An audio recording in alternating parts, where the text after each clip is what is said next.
Are you experiencing low water pressure in your home? Before reaching out to your water utility company, here are some steps you can take to troubleshoot the issue. Step 1. Head outside the home and inspect the valves. Inspect the main water shutoff valve. Ensure it is fully open to allow maximum water flow into your home.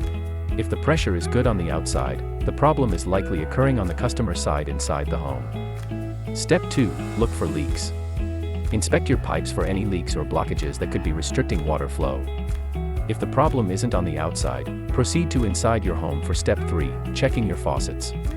Check all the faucets in your home to see if the low pressure is affecting only one area, or the entire house. Step 4. Clean the aerators. Clean all the faucet aerators and shower heads. Sediment buildup can reduce water pressure over time. Step 5. Flush your hot water heater. Sediment buildup in the tank can also lead to decreased water pressure. If you have a tankless water heater, it's important to have it serviced regularly to avoid this issue. By following these steps, you can often resolve low water pressure issues on your own, saving time and hassle. However, if the problem persists, don't hesitate to contact our offices. At Quadvest, we're here to help ensure you have the best water experience possible. Thank you for being proactive in maintaining your home's water system.